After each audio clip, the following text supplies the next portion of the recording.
There isn't anybody here at this service or first service or third service today that has any excuse to turn away from the love of God and Jesus Christ. No one. Rahab is saying that to you. She is a pagan prostitute who lived on the wall, who didn't know the 4 spiritual laws. She didn't know all the stuff you know.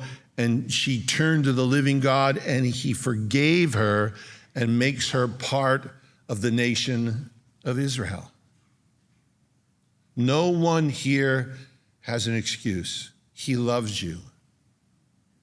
His grace and his forgiveness is sufficient no matter what you've done and how far you feel you have gone from the living God. You have no excuse. Rahab gives you no excuse. In fact, it tells us this, that she then went and got her whole family in the house. What was that like? Oh, here she comes, the old floozy's coming. What does she want, And she's, Mom and Dad, you got to come. The children of Israel, the God of Israel just, at least she's got religion, At least she's got religion. Hopefully she's changing. She's doing some flax now instead of just laying around, Let's go over her house for dinner. She's, and you can imagine the children of Israel walking around the walls. And she says, see, I told you. And they walk around, and they go back to the camp, nothing happens. And they're going, she's, no, I'm telling you, it's going to happen. I got this rope hanging, and the next day they walk around again, and the family's looking at her. Third day, we don't know her. The spy's going by the window going, you're seeing the red rope hang down. She said, see, they know me. Look, and the guys,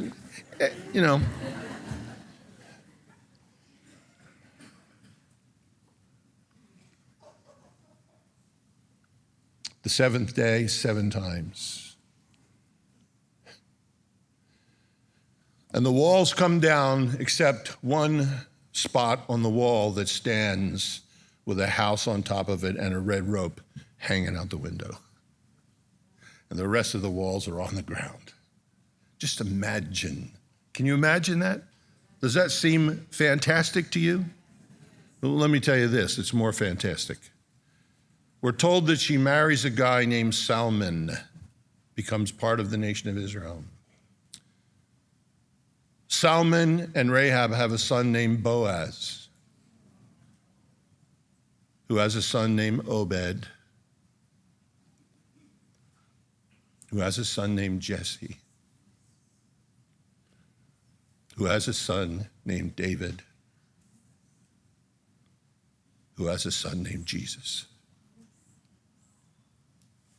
Let me read it to you so you think I'm making that up. Matthew chapter 1. The book of the generation of Jesus Christ, the son of David, the son of Abraham. Abraham begot Isaac. Isaac begot Jacob. Jacob begot Judas and his brethren. Judah begot Pharez and Zerah of Tamar. And Pharez begot Ezram. Ezram begot Aram. Aram begot Aminadab. Aminadab begot Nason. And Nason begot Salmon. And Salmon begot Boaz of Rahab. Boaz begot Obed of Ruth. And Obed begot Jesse. And Jesse begot David. You know what that means? It means one day when Jesus put up his $100 to Ancestry.com or 23andMe, wherever he went, and he got his report, they said, it's funny. You're kind of like 99 Jewish here, but you got a little Amorite there mixed in. I know. That's my great-great-great-great-great-great-grandma.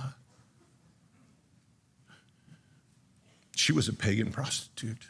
Man, she was bad in her early years. God saved her and brought her into our family. And I'm going to sit at the table with her when I sit with Abraham, Isaac, and Jacob. There's no less honor on her plate than there is on theirs.